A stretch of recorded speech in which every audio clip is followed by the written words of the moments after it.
பாலியல் வன்கொடுமை செய்யப்பட்ட சம்பவம் குறித்த விசாரணை தீவிரமடைந்திருக்கும் நிலையில் இதுகுறித்து தகவல் தெரிவிக்க செல்போன் எண் வழங்கப்பட்டுள்ளது. இதுகுறித்து நமது செய்தியாளர் சுரேஷ்குமார் அளித்திருக்கும் கூடுதல் தகவல்களை இப்போது பார்க்கலாம்.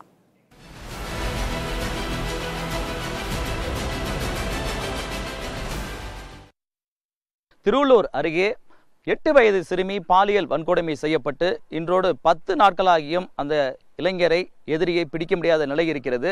குறிப்பாக அந்த இளைஞர் பயன்படுத்திய செல்போன் அழைப்புகளை வைத்து அவரை பிடிப்பதற்காக காவல்துறையினர் தொடர்ந்து முயற்சி மேற்கொண்டனர். அந்த முயற்சிகள் பலனளிக்காமல் போனது. இந்த நிலையில்தான் தமிழகத்தில் உள்ள 15க்கும் மேற்பட்ட மாவட்டங்களிலிருந்து செல்போன் அழைப்புகளின் அடிப்படையில் ஆய்வுகளை மேற்கொண்டு அதன் அடிப்படையில் பல்வேறு விவரங்களை திரட்டி குற்றவாளிகளை கைது செய்யக்கூடிய திறமையான காவல்துறை அதிகாரிகளை இந்த மாவட்டத்திற்கு தற்போது இந்த வழக்கில் விசாரணை நடத்துவதற்காக அழைத்து வரப்பட்டிருக்கிறார்கள்.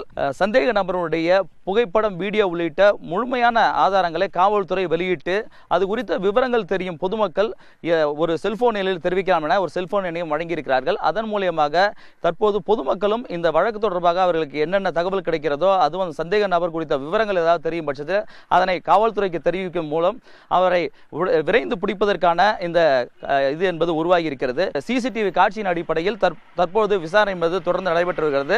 அது சிசிடிவி காட்சி இவருடைய கடையிலிருந்து தான் எடுக்கப்பட்டது. இந்த கடையில் பதிவு செய்யப்பட்ட சிசிடிவி காட்சி தான் குழந்தையை தூக்கி செல்லும் காட்சி. அதேபோல சந்தேக நபர் இந்த பகுதியில் சுற்றித்ததற்கான காட்சி எல்லாம் ஆதாரமாக கிடைத்திருக்கிறது. இதன் அடிப்படையில் தான் தொடர்ந்து விசாரணை நடைபெற்று வருகிறது.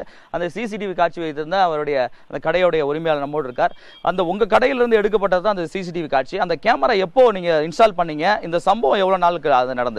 இந்த சம்பவம் நடந்து 10 நாள் ஆயிடுச்சு. இன்னையோட 10வது நாள். அதுக்கு ஒரு 10 நாளைக்கு முன்னாடி தான் நான் எதர்ச்சியாக இந்த கேமராவை பதிவு இங்கே இன்ஸ்டால் பண்ணேன். ஆனால் இப்படி ஒரு துயர சம்பவம் நடக்குன்னு எதிர்பார்க்கல.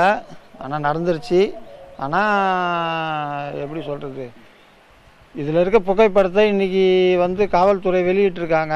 இதை பார்க்குற பொதுமக்கள் என் வீட்டு குழந்தைன்னு இல்லாத உங்கள் வீட்டு குழந்தைய நினச்சி உங்களுக்கு ஏதாவது தகவல் தெரிஞ்சாலோ அந்த மாதிரி ஒரு சைக்கோ எங்கேயாவது பார்த்த மாதிரி ஞாபகம் இருந்தாலோ தயவு செஞ்சு காவல்துறை ஒரு தொலைபேசி எண்ணை கொடுத்துருக்காங்க.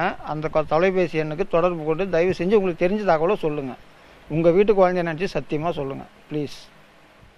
அந்த காவல்துறை வெளியிட்ட எண் என்பது 9950600948, அதாவது 9952060948.